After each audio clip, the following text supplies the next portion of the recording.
just move on a little bit more. We are on Daf Lamed Daled Omid Aleph.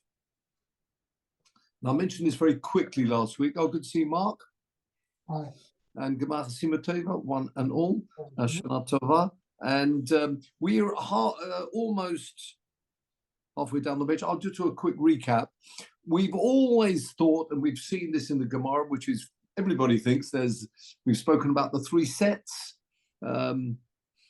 Not quite like the tennis, La Habdil, but they're three sets, and you've got the beginning, middle, end, three sets, and they're three different types of sets.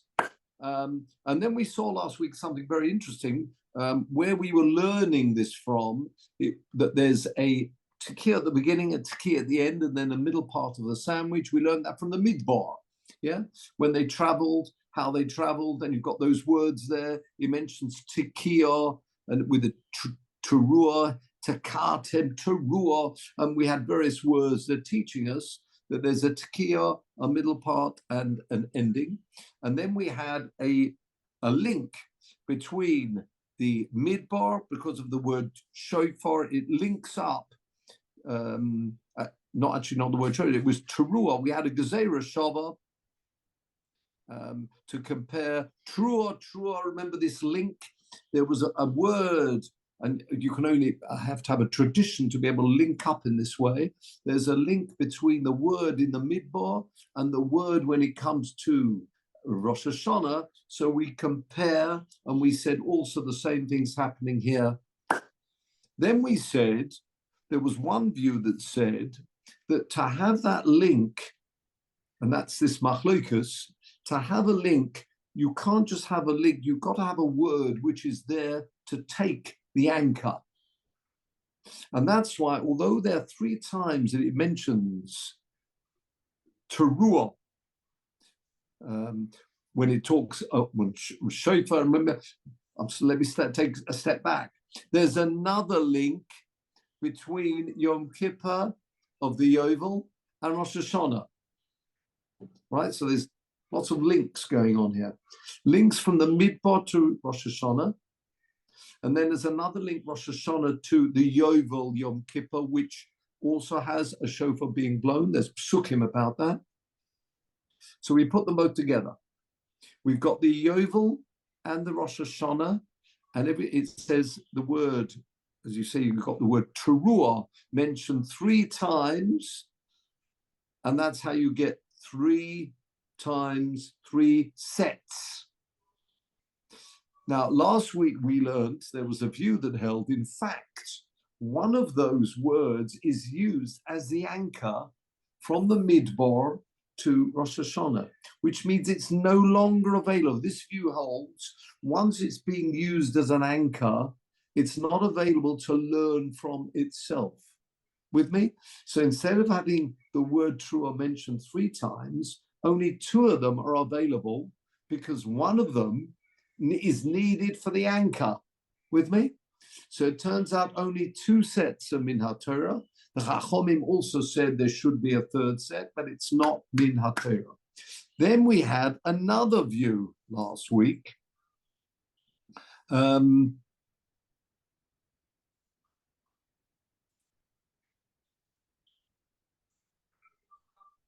Rabbi Shmuel bar Nachmani, beginning of the larger, wider lines, Rabbi Shmuel bar Nachmani on Rabbi Yonason, actually only one of them is min haTorah. Now we normally paskin that there are 3 min haTorah, but according to this view, one of them is min haTorah. Ushtayim midivrei sovra. Wow. 2 of them are midrabanan. Yes, we have 3 sets. In fact, we have 3 sets of 3 sets. Remember, one of them with a shvarim trua in the middle of the sandwich, one with a shvarim, and one with a trua in the sandwich. So there are 3 sets of 3. 3 sets and 3 sets of 3 sets, right? One of them is min haTorah. 2 of them are needed for other things. Wow. What does that mean? Says the Gemara, Bahavata shofar teruah, that pasuk is used, that's the midivrei Torah 1, that is going to be 1 set. Shabboson zichron teruah, V'yom teruah yeh lochem letalmudai hu ba. Woo. Two of them are needed for other things. What does that mean? Well, one of them, we've seen the previous view held, is used as the anchor. Okay? So, out of three psukim, one of them is going to be the anchor between Rosh Hashanah and the Midbar. Remember, the Midbar teaches us, talks about the blowing with the Tekiah, Teruah, Tekiah. We've got an anchor which tells us the same thing, or only says Yom Teruah. How do I know there's a Tekiah before, Tekiah after? That's the anchor. Once it's used as an anchor, it can't be used for anything else. But the Gemara goes on to say, two are being used for other things. Now we know one as an anchor. Continues the Gemara, what is it being used for? Another posuk. So let me just recap. The posuk V'havarta shofar teruah is the posuk for blowing the shofar. The posuk Zichron teruah is the anchor. And then there's another posuk which says Yom teruah yelochem.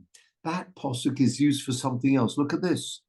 Maila Talmudahu ba, second wide line. Mi boy, it's needed. Lebeyoin below belayla. Yes, you've got to blow the shofar on Rosh Hashanah. But how do I know whether I can do this mitzvah at night, maybe? I need to blow. So we'll blow in Ma'ariv time. How do I know it's got to be done during the day? That's because it says Yom Teruah yeh lochem. So therefore, only one posuk is min haTorah. One of the pasukim, Zichron Teruah, is the anchor. That's according to this view. The view the accepted standard view is all the psukim are min haTorah, and you don't need a spare posuk for the anchor. Yeah, I hope I'm not confusing everybody here. But according to the view we're learning today, one of the psukim is needed for the anchor, not available. The other posuk, Yom Teruah yeh lochem, is teaching us blow the shofar during the day. Wow. What about the other view that uses Yom Teruah to tell me you've got to have a set min haTorah? Third wide line down, the idach, the other view, b'yoim below belayla minole. Where does he learn that you can only blow the shofar to do the mitzvah during the day, not at night? In fact, it means not early morning before sunrise either. Yeah? Says the Gemara, this individual under the third wide line, Nafgale, learns this Mi b'yoyim HaKippurim. Remember, we always compare the Yovel to Rosh Hashanah. Well, there it also says b'yoyim HaKippurim, on the day of Yom Kippur.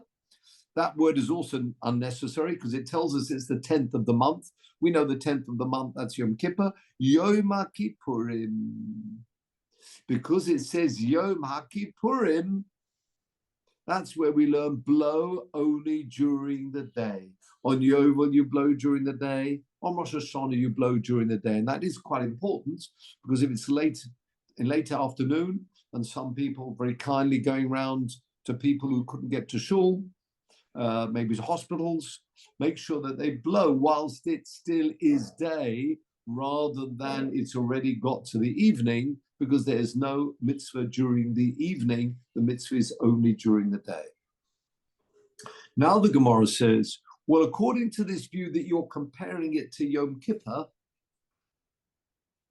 says the Gemara, if you remember, with Yom Kippur, this is going back a couple of weeks now, we had the words in reference to Yom Kippur. Remember, V'havarta shofar teruah, talking about Yom Kippur, and we said V'havarta means blowing, causing to pass through. Shofar teruah B'Yom HaKippurim ta'aviru shofar. So a couple of weeks ago, we learned that from the psukim itself, from Yovel, you could also learn this idea of a tekiah before, because it says ta'aviru v'havarto shofar trua. The word ha'aviru means pass through the shofar one straight note. So already from Yom Kippur, can't we learn this principle? Why did we have to move and learn, as we have over the past couple of weeks, from the midbar? You can learn it all once you're comparing to the Yovel. Why don't you learn that there's a tekiah before and a tekiah afterwards from Yom Kippur? Yeah? Again, we're learning B'Yom HaKippurim to teach us that just like it's day on Yom Kippur when you blow the shofar in the Yovel, similarly on Rosh Hashanah. Why don't we extend that comparison further to learn, as we did maybe 2 or 3 weeks ago, that because it says havarto, pass through a straight note, and that teaches us in Yom Kippur there's a tekiah before, a tekiah afterwards. Imi b'Yom HaKippurim, says the Gemara, Yalif, that we're already learning and comparing to Yom Kippur. Nigma nami minei lipshuta. Next line, lufoneo lipshuta lachareo. Why don't we also extend and learn from Yom Kippur without bothering to learn from the midbar? Let's learn from Yom Kippur, because there's a way of learning from Yom Kippur that there's a straight note before, then the Trua, then a straight note afterwards. Why? Because look at the Rashi, the Gemara here, 4th line down. Vahavarta and ta'aviru.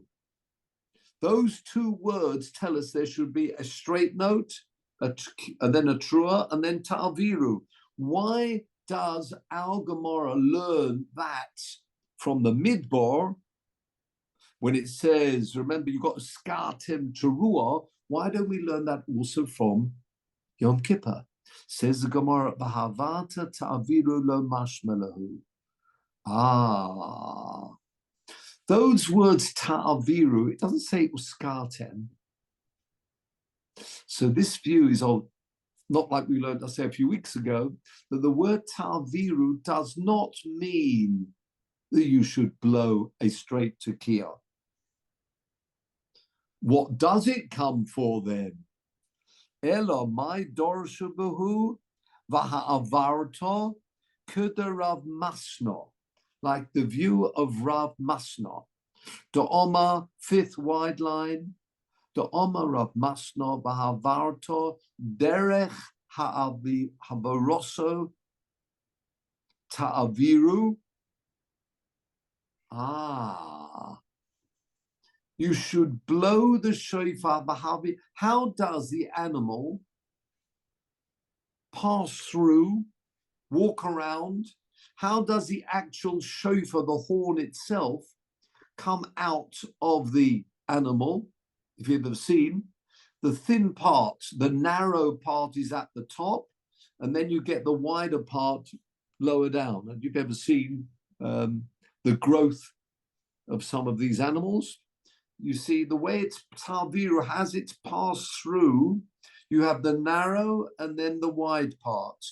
And as the animal walks around, if that's how it walks around, and the Rav Master learns you have to blow it as it is on the animal, which means the narrow part at the top, the wider part lower down, and you cannot change it.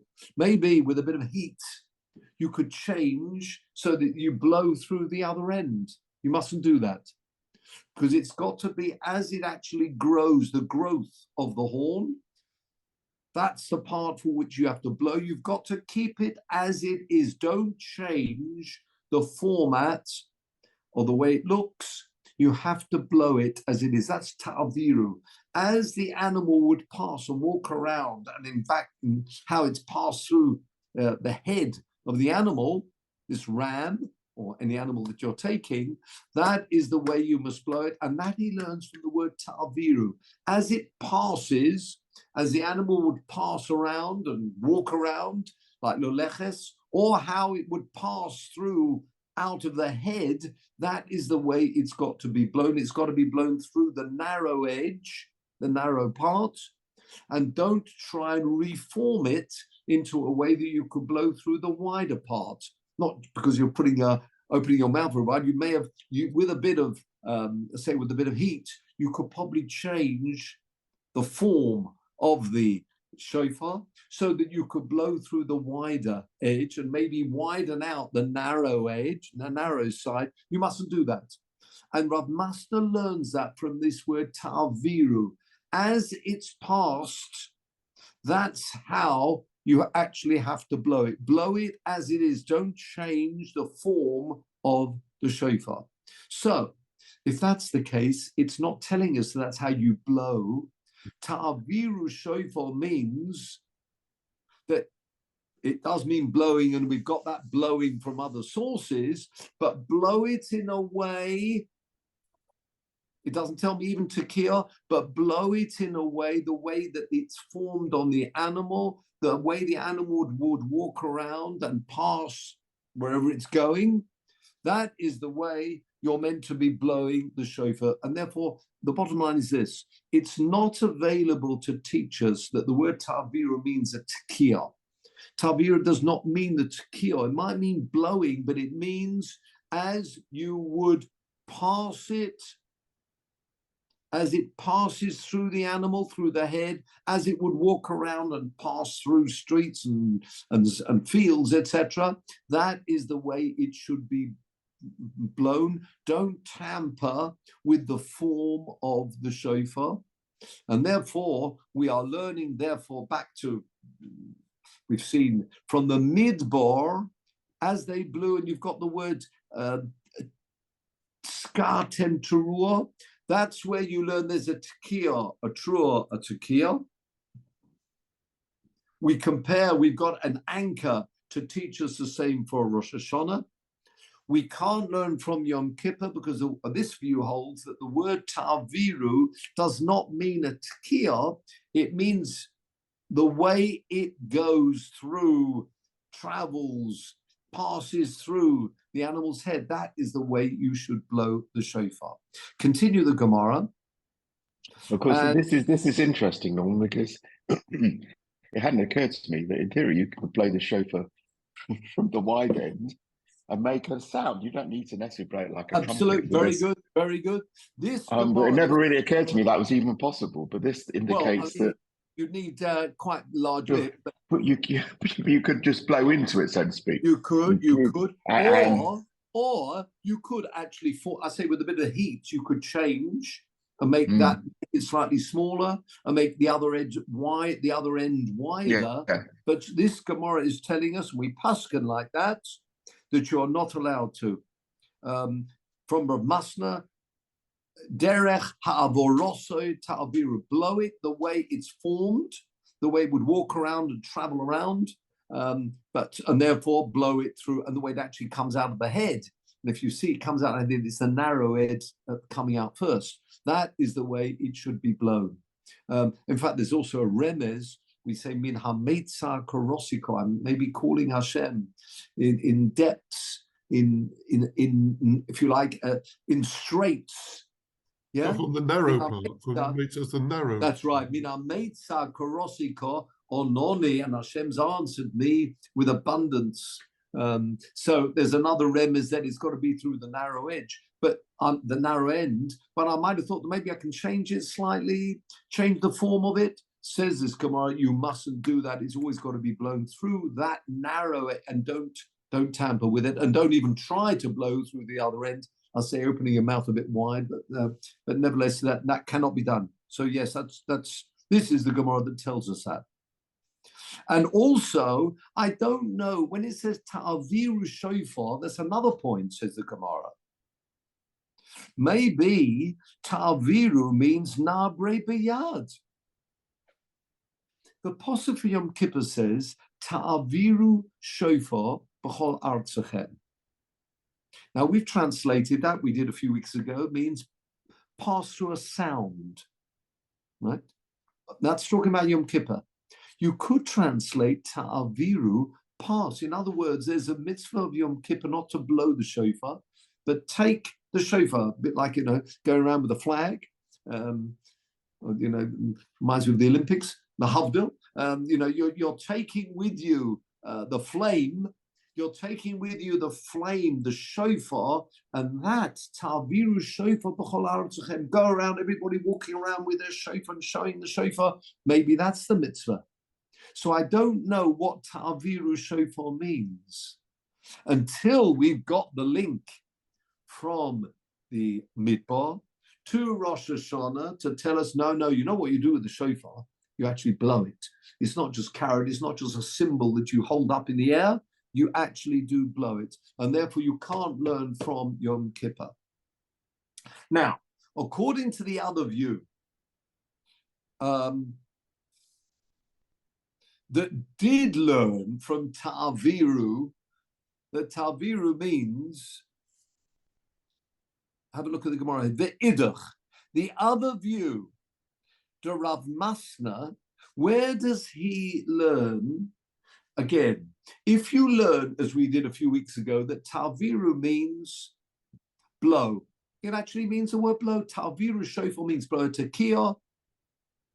Where do they learn? And you can see that, Laurie, that how important this principle is of blowing through the narrow end. Where do they learn that from?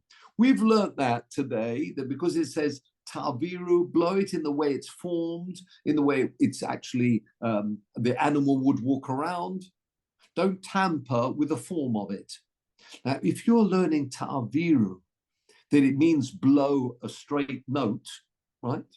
Says the Gemara de Rav Masna, where do they learn this principle? Do they disagree with Rav Masna? Do they say that if you learn that word means to blow a note, in fact, you can blow through either end? Says the Gemara, no. Midashoni bidibure. Next line. Because the Gemara, the Posuk uses ta'viru, if it wanted to say blow, it should have said uskaltem. Yes, ta'viru means blow. That's the way he's learning. But it's a strange word that the Torah selected to talk about blowing. So therefore, using that, the Gemara says you can learn two things. Number one, it means blow, but it also means blow in a way which is the normal format of the shofar. Midashoni bidibure, because the Posuks used a strange word, ta'viru biyad loimotzis omrus, degoma avra mimosha. There are two things here. There are two psukim. There are two ideas we're trying to get across. Number one, what about Rav Masna that said that you have to blow it in the form of the shofar through the narrow end? Says the Gemara because it says the first word, v'havarto shofar, a very strange word to use. That word, actually, everybody agrees, teaches us that blow it, even if havarto means blow a sound, it means blow a sound in the normal form of the shofar through the narrow end. What about this possibility at the Apostle also says, ta'viru shofar? Maybe ta'viru shofar means you should walk around holding. How do you know it doesn't mean that? If you're learning ta'viru means blow a note, maybe it actually means you walk around carrying it. Says the Gemara, no. Lo mashmalahu. So this is important. Why do you know that the word ta'viru means blowing? According to those people who hold that the word ta'viru means blow it, why does it not mean just hold it and pass it through the country? Ta'viru shofar, make the shofar pass through the country. Says Elamai, you know why they don't learn that? So he learns Evra mi Moshe, Havora mi Moshe. Why? There's another link. All these links working out everywhere here. V'habarto shofar teruah. Uksiv Hosom, do you remember when Moshe Rabbeinu wanted all the donations and the contributions for the building of the Mishkan? The Pasuk says everybody brought their donations, wonderful, they hit their target. By Yitzav Moshe commanded, by Ya'aviru Koil B'machane, and they caused a sound to pass through the camp. So there you find this word Vaya'aviru, meaning blowing and sounding. It doesn't mean they just held up a banner. Vaya'aviru Koil. So you can see this word Vaya'aviru means sound, blowing. Ma lahalon b'koil, af kan b'koil. Okay, so far so good. We've knocked out the idea that it means you're going to be holding. We've also knocked out. Everybody's agreed to the principle that you blow the shofar through the narrow end, because blow it in the way that it normally would be formed, and the animal would walk. Talviru, as it would carry its horns wherever it would go. One final question before we finish this piece, which is this. If we learn from the Midbar, that's all very nice. We've got this link from the Midbar to Rosh Hashanah. What were they blowing in the Midbar? Now, when I say the Midbar, it means when they traveled. Remember, it was talking there, Utzkatem Teruah, blow a truah, right? And it says very clearly, blow a tzkiah, then a truah, then a tzkiah. But let me ask you this, gentlemen. What instrument did they blow when they wanted to travel? It was a trumpet. It talks about chatzotzros, trumpet. Says the Gemara, Ulahai Tana, according to the view, if you want to link it up to the Midbar, Damaisi lo mi Midbar, why don't you say therefore, Ima lahalon chatzotzros, afkan chatzotzros? Maybe here you're meant to be blowing a chatzotzros. Yom Teruah or Zichron Teruah means a day of a Teruah with a trumpet. Very interesting. Good question. Talmud Loima, and interesting, we use this posuk, although it comes from Nach, we can use it to understand what the posuk means. Everybody's familiar with the words Tiku b'chodesh shofar. That's normally said actually in the evening. Tiku b'chodesh shofar. It's in the chapter. Actually, it's for tomorrow's Shiur at the end of davening, the Shiur Shahalavim Hoyu Omrim, in from Tehillim, where it mentions there Tiku b'chodesh shofar. Blow b'chodesh in the month shofar. Pretty clear it's a shofar. Ba'keser liyom chagenu. What's ba'keser? Lachasos. Lachasos is to cover. Where the Yom Tov is covered. What does it mean it's covered? The moon is covered. Now, if you talk about Pesach, you talk about Sukkot, talk about Shavuos, Yom Kippur, the moon is always visible. In fact, that we had earlier, that's exactly the day they came to say they saw the new moon. It's at the point of Rosh Hashanah, the moon is covered. It's the only Yom Tov which starts off with the moon being covered. It's the new moon, right? Tiku b'chodesh shofar, blow with the chodesh, the shofar. Ba'keser liyom chagenu, says the Gemara. Eizehu chag, which Yom Tov? It says ba'keser liyom chagenu. It's got to be our Yom Tov, but it's a covered Yom Tov. Eizehu chag she'achodesh miskaseh boi. Which chag has the moon covered? Only one. Hayom Rosh Hashanah.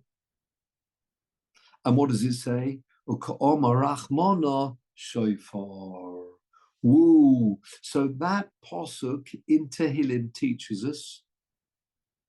Ba'keser liyom chagenu. It's talking about the chag which is covered. There's only one Chag which is covered, that's Rosh Hashanah. And it says, Tiku b'chodesh shofar, blow on that Chodesh, the Rosh Chodesh, the Yom Tov, ba shofar, with the shofar. So therefore, although we are learning from the Midbar, we're not learning everything from the Midbar. From the Midbar, we might be learning the Tekiah before, the Tekiah afterwards, the Trua in the middle. But we are not picking up the idea of a trumpet because we have a posuk in Tehillim which teaches us, no, this is a shofar, and that fits in very nicely, linking up with the Yovel, where there it does say, V'havata shofar teruah. See, this is the point. We're making comparisons with Yovel, and we're making comparisons with the Midbar. Midbar teaches the Tekiah before, Tekiah afterwards. The Yom Kippur, where it says Va'avata shofar teruah, teaches us they blew the shofar then. Remember, we've got the word Yom Hashvi to say Chodesh Hashvi, which teaches us anything in the 7th month is the same. But we don't know, is it going to be a shofar like Yovel, or is it going to be a trumpet like when they traveled in the Midbar? Says the Pasuk in Tehillim. I'll tell you which one it is. But it says Tiku b'chodesh shofar. It's the shofar that wins the day. It's meant to be a shofar, as we know, and this is the source that we actually blow a shofar, not a trumpet. A good question. Why should we blow a trumpet? And people will say, well, it says shofar in the Torah. No, it doesn't. It says Yom Teruah. It says Zichron Teruah. We spoke about that last week. It mentions a shofar regarding a Yovel, but not about Rosh Hashanah. I don't know what instrument to play. Very good question. Answers our Gemara, but we've got a posuk in Tehillim, and it says there, Tiku b'chodesh shofar b'kesel yom chagenu, the chag which is covered blow a shofar, and that is Rosh Hashanah. And that's how we learn that we've now got the 3 sets. We've got the Tekiah, the Trua Tekiah. We've got the middle part. It's either, as you say, lahavdil, it's either jam or peanut butter, which means it's either the shvorim or teruah. And then we have this famous Gemara as we move on. We've seen this Gemara before, but now we're learning it in the right place. Next, couple of words. Iskin Rab Avo Bekisri. Rabbi Avo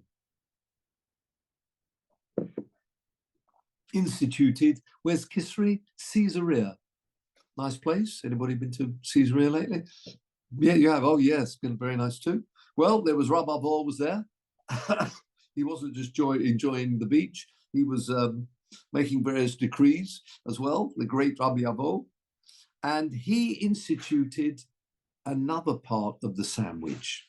Not just peanut butter and jam, but peanut butter and jam together. Tekiah, Shloisha Dvarim, Trua, Tekiah.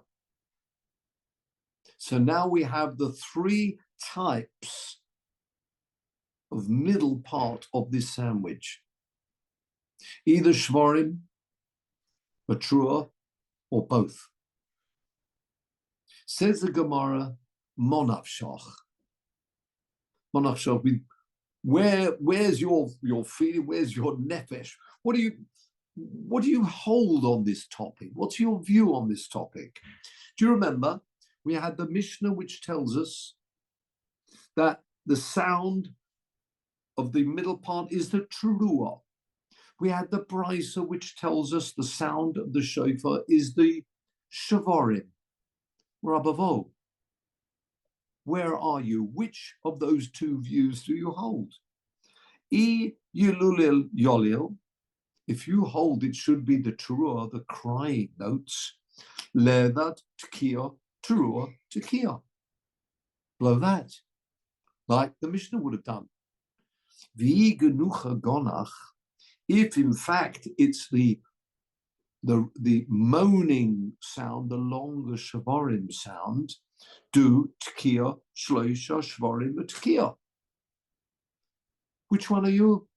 What's this new idea of yours? Says the Gemara, Have you got it? 3, 4, 5, 6, 7 lines up. Masapkele, he was in doubt whether it's Genuchi Gonach or Yulule Loli. He didn't know whether we go like the Mishnah or like the Brisa. So therefore, he instituted Shavorim and Trua. Now, at the moment, we think that's all he instituted. It was instead of any one of those other views. Says the Gemara, Maskif lo Rabbi Rav Avira. Have you got that? 6 lines up. If you're blowing for your middle part of the sandwich, Shavorim Teruah, maybe Teruah is correct, right? Dilma Yulule Havi. Maybe it's meant to be a Teruah, in which case you've now got some note, which is a posel note. It's not the correct note.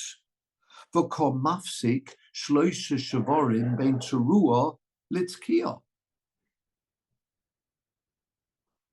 Actually, some people change this around. Bein Tekia Litrua. Between in the what are you blowing? You're blowing Tekia, 3 Shvarim, Trua, Tekia. If it's correct, it's meant to be a Teruah. You can't have a Shvarim in between the two of them.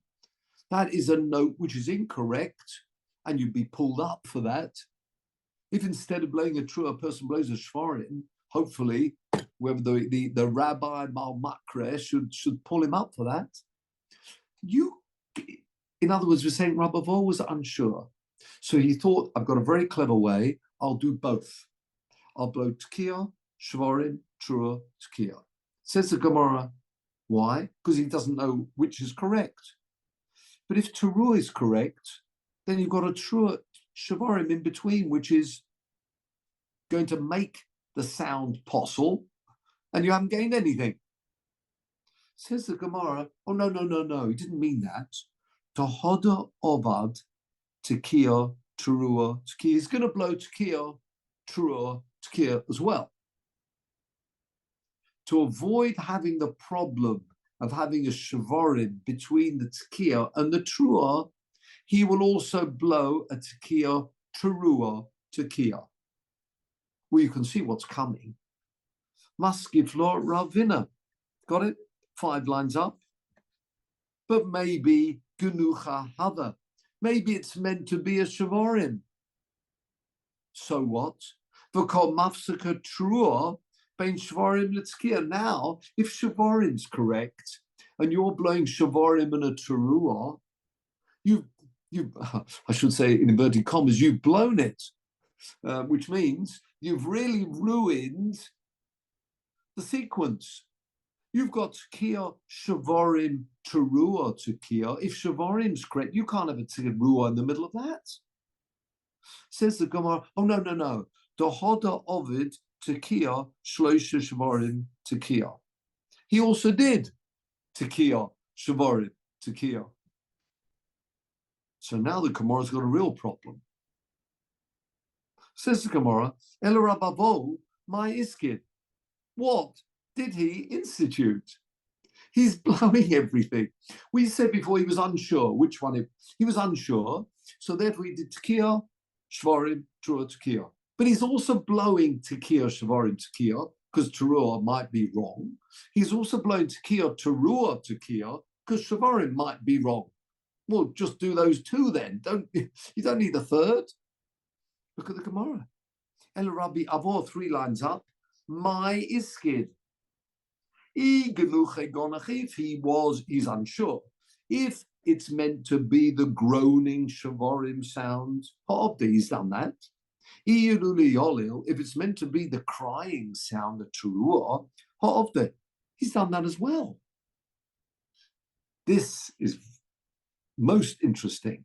Says the Gemara, Masapkele. He's got a further doubt. Dilma Gonach v'Yolav. Maybe it's meant to be both of them. Wow. A doubt we haven't seen in the Mishnah, we haven't seen in the Brisa, but Rabbi Vol thinks that maybe the middle part of this, it says Teruah, Teruah, we don't know what the word Teruah means. So he's made up a new idea of having a shvarim and then a trua. Well, if you're so unsure, says the Gemara, there's another option as well. Hochi, 2 lines up. Le'eved nami ipcha. Why don't you do? You're trying to cover every option. So you got the tkiya, you got the trua, you got them both together, but you've only got one way both together. You did shvarim terua. Says the Gemara, why not tkiya, trua, shloisha shvarim tkiya? What's wrong with tkiya, trua, shvarim tkiya? If you're really unsure, why did you go for tkiya, shvarim, terua, tkiya? Says the Gemara. I'm going to read that again. 2 lines up. Tkiya, trua, shvarim, tkiya. Dilma, yolil, v'gonach. Maybe it should be a yolil, which is the crying note, followed by the moaning note. Says the Gemara, no, that's not, sadly, how people cry. If anything, stoma de milsa, ki misra be'inish. And we're talking here, we've spoken about this idea before. You're talking about it's the pain of the neshama, like there's a pain for the body, there's a pain for the neshama. Sadly, sometimes, ki misra inish, if things go wrong, milsa, a matter, bereisha gonach. First of all, the person will start moaning. When things get worse, hoda yolil. It's not the other way around. That's when it's on the way down, getting better. But if you want, talking about, sadly, if it's meant to be like there's an illness of the body, an illness of the neshama, the way it would go would normally be from a moan, things get worse, it gets to a trua. He wanted to cover that. Now, we spoke about this idea of having all these different options. How can you have all these different options? As we said, remember the famous question? The famous question was... Father, you must remember what your parents did. Exactly. This is a mitzvah which happens every single year. So ask your father, what did you do last year? What did you do the year before? What did you do? And eventually, it's not as if, there's, with Yovel, you could say, well, 50 years ago, I can't quite remember what we did 50 years ago. With Yovel of Yom Kippur, we're talking about Rosh Hashanah here. And it's the sound of a note. What did you do last year? Well, if you don't remember, what did your father do last year? Even in times of moving from place to place, it's a mitzvah which you're not going to forget what you did last year. And remember that wonderful Lashon of Hagon? He asks, eventually goes back, what did Moshe Rabbeinu blow? This is a mitzvah. Moshe Rabbeinu must have blown the shofar. How did he blow the shofar? And remember the wonderful answer we gave, and perhaps we'll mention another answer today, which was this. The Pasuk says Teruah. Do you remember? The Pasuk says Teruah. It means a crying sound. We found a Mishnah. We found a Brisa. Although it says there's an argument between them, it doesn't mean there's an argument actually in halacha, but there's an argument in minhag. And Rab Hai Gaon, last of the Gaonim, just before Rashi was born, actually, here Rab Hai Gaon died, he says the following: any crying note is okay. But some people adopted the Shvarim, some people adopted the Trua. The Mishnah went for the Trua, the Brisa went for the Shvarim. If you know what you're doing, you're attending Shiurim on the subject, which we are, then you know there are two different views. Not that there's a machlokas, but you can have either. But a man in the street, on the omnibus, was it? Clapham, wasn't it? Yeah. Thank you very much. Clapham number 35, boss number. Yeah, on the Clapham omnibus, looking on, would think that there's an argument in Klal Yisrael between the Shvarim people and the Trua people. To avoid that, and eventually you'll end up with two groups in Klal Yisrael. into marriage, you'll say they're Shavorim people, we're Teruah people. They've got it wrong. To avoid that, Rabbi Vol said, I'm going to institute both of them should be blown. And to prove this, if you like to put a stamp on the whole idea, I'm going to have there is another possibility of crying, which is a Shavorim and then a Trua. I want every shul in the country, everywhere, and in Chutz La'aretz too, to blow all options.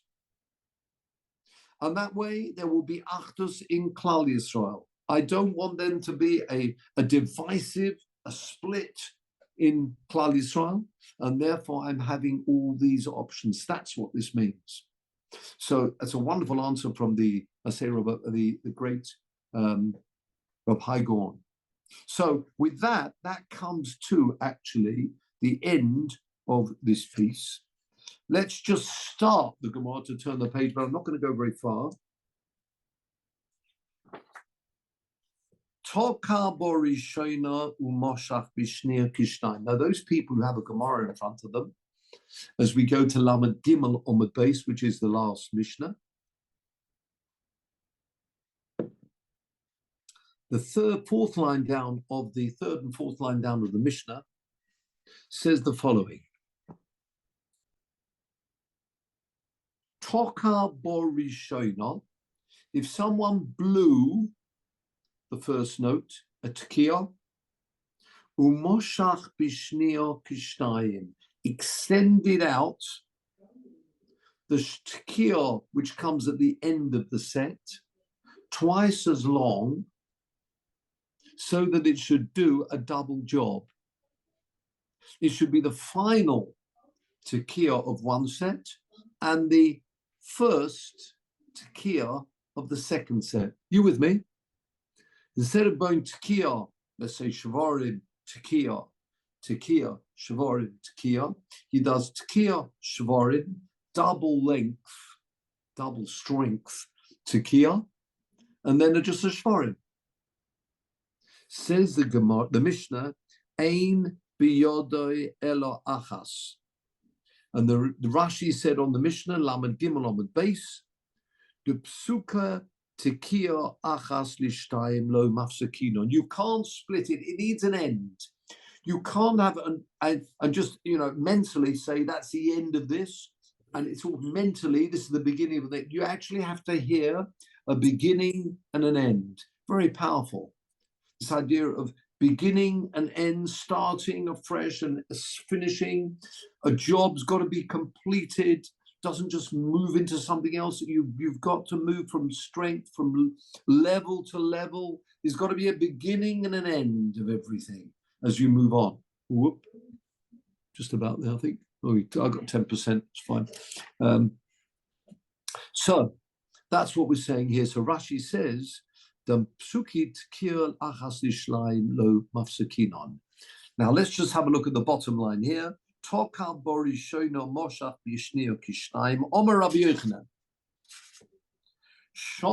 as we turn the page onto Lamed Daled Omid Beis, those people are using a Gemara.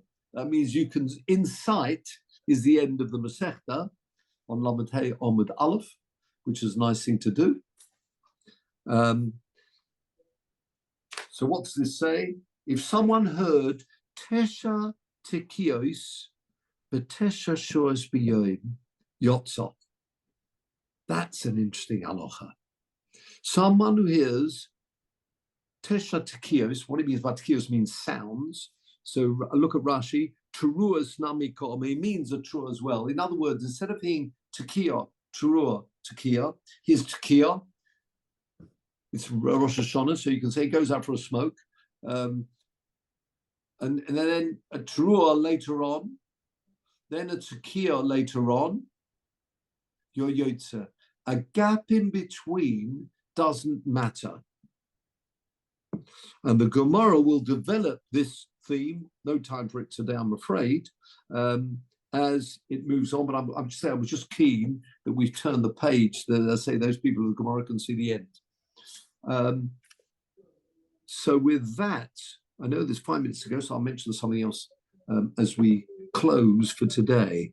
So yeah, as I say, that's the Gemara will develop that, and we'll do that, all being well, next time. Let me just mention before we close and conclude and decide when next time Emes Hashem will be. Came across this wonderful story of Reb Tuvia Weiss. Reb Tuvia Weiss, people may know, originally from England, actually. Ended up being, do you know the story of Reb Tuvia Weiss? Wonderful story. Reb Tuvia Weiss, 90s, sadly passed away 2 years ago, was in London for quite a while, a rabbi in London, ended up being the, if you like, the chief rabbi of the Bezdin, the Eidah Haredus Bezdin in Yerushalayim. Great personality in so many ways. And his story was this. Related to Usher Weiss? The Usher Weiss? Don't think so. I don't think so. Now, I know you're Rosh Weiss, a great, if you heard him speak, wonderful speaker, Rosh Weiss, yes. Reb Weiss lived near Pressburg in 1933. And word was getting out that it's getting a dangerous place to be in 1933. In this place, I say it was a few miles away from Pressburg. But they thought the Rosh HaKol in Pressburg will be able to tell them more details, advise them what they should do. And as a young boy, he was 12 at the time, he was sent to Pressburg to find out there what do they advise they should do. Is it dangerous? He went to Pressburg, and the Rosh HaKol there told him, it is worse than dangerous. Go back and tell anybody that can, get out as soon as you can. He said, more than that, I've actually been given, and people may know this number, 699 passes for children. Do people remember Nicholas Winton? This man had some of those passes. He said, it's terrible for me here. I don't know who to give it to. Have you ever seen the story about Nicholas when he's, what was it, Esther Ranson, wasn't it, on the BBC, when he was invited? Because it only came out 50 years later that he'd done all this tremendous work, getting these passes and visas for the people. So it was called the Czechoslovakian Kindertransport. Wonderful, wonderful man, unbelievable. He kept it all quiet for years and years. Anyway, so this Reb Tuvia Weiss, Tuvia at that time, I'm 12 years old, the Rosh HaKol tells him, I've got tickets. It's a terrible dilemma who I can give these to, because I know these children can get out and go to London. You've come all this way. I'm going to give you one of these tickets. So you will be able to leave. You've got to come back here. You go back and tell them what I'm telling you, and tell them anybody else who can get out, get out. I'm terribly sorry. I can't give any more passes to people. I say, I'm giving you one. Say, you've come all this way. I'm giving you one. He went back, told them, and then came back.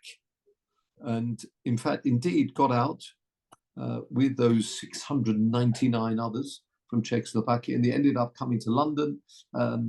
He lived in London. That's not the end of the story. The story was this. When he got out and the others all remained back where they were, there was an occasion where sometimes shortly afterwards, there was going to be almost like the king passing through all these people who they'd saved, and they were going to be cheering the king for King George V, for saving them. They made this whole party, etc., that the king was going to come through. It was in one of the parks with the children on both sides, And they were all going to be cheering with banners and flags, really to thank the king for allowing this to happen and the country taking them on. And this happened, and the king was going through with the horse chariots, etc., and everybody cheering. And somebody in the crowd, and his name was Shapiro, a young kid, jumped over the barrier. Now, it wasn't like perhaps these days where there's no way that could happen. This happened. I mean, you're right, the security people weren't very happy at all. They chased him. They caught him. This kid. The king saw what was going on, said, why was he, jumping over the barrier, coming to me? And this kid said to him, and he started crying.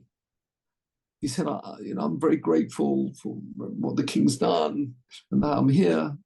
He said, but I've got a father and a mother, and I've got 10 siblings who are left. The king's done so much for us. I'm sure maybe the king could do something to get the family out. And the way he cried really stirred the king. And the king said, give me your name. And he gave his name. Give me the name of your parents. It was Zalman and Devorah Shapiro. Where'd they live? They were in Lodge, actually, at the time. I'll see what I can do. And this kid thought he's going to get in a lot of trouble. This kid, a couple of days later, in school, the headmaster calls him in. And he thought, he's probably in for trouble. He should never have done that. The headmaster said to him, you shouldn't have done what you did. But the king took a liking for you. He said, I've got a present for you. And he opened the door, and his parents were there with the family. He got them out in apparently 3 days or something. And that story got out. And this Tuvia Weiss, who ended up, as I say, being this great Goin here, when he heard this story, he's got to do the same thing. So he tried countless times to try and get into the Buckingham Palace. Now that can't be done, as we all know. You can't just get into Buckingham Palace. And every year, although continued, as I say, rose to great heights, both in England and subsequently in Israel, every year on Yom Kippur, he said how he regrets not having the courage when the king was right in front of him to have asked for his parents. His parents, therefore, sadly, were killed. With all his family, he was on his own here. He always said to himself, if only I would have taken that courage, if you like. But the king's right in front of me. The king's right in front of me. Ask him.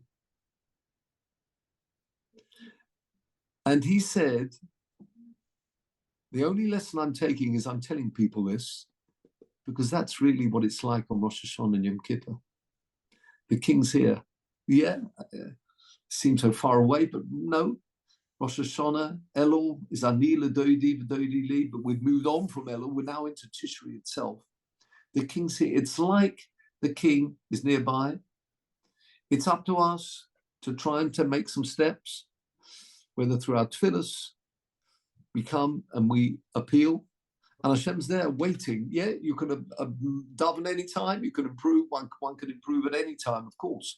But when the king's right in front of you, it's like that Mr. Well, whatever his name is, Shapiro. The king's there to ask, and the king with his, as we know, the hand open. It's up to us to, with our tefillos, up to us with the sincerity. Thinking of ways we can try and move onwards and upwards, whether it's improving on Bein Odom Lachavero, whether generosity, whether it's in mitzvahs, whether it's Bein Odom Lamokem, whether we're improving our Shabbos, improving our other mitzvahs. And Sadik Boris, there isn't such a thing as somebody who can't improve. Everybody can improve, whether it's our learning, whether we can take on something, or whether the more Chumash that we're studying over the week. But maybe, it's a time that we can think internally for ourselves, which way can we try and move onwards and upwards? And with that, thinking that the king is nearby, it's not just a story for the kids. It's there. As we get to Yom Kippur, as we get closer to Yom Kippur, that yes, we appeal to Hashem. We all want the good health. We want the panos, we want all the simchas. And as I say, everything we want, that we talk about in the Ovinu Malkeinu and everywhere else. But we've got to feel that, at least we're making some movement. Teshuvah means moving, getting closer, moving onwards and upwards. Nobody's talking about jumping, to the top level, the top of the building, but maybe just moving a step onwards and upwards. And if there is that step, hopefully we can then come to Hashem and say, please Hashem, as we just heard from this wonderful story, that, it's an opportunity. Let's not miss this opportunity, because now is the time. As I say, they talk about the Soton. They talk about, and the fact that he has no power really on Yom Kippur. On Yom Kippur, we're malachim, so we're out of reach, if you see what I mean. So we can put all those pleas up to Hashem without them being, just thrown back. So let's make this opportunity if we can, gentlemen. With that, I wish you all a Gemar Chasima Tova, a good year for one and all. Everybody should be well. We should only hear Besuhot Tovot here in Eretz Yisrael, the whole world, in a world of Shalom, as my mother-in-law Leon Shalom used to always say. Always finish off with in a world of Shalom. And in Eretz Hashem, let's look forward to the coming year, moving onwards and upwards. With that, gentlemen, we'll have 2 weeks off. Next week is close enough to Sukkot to, I think, warrant a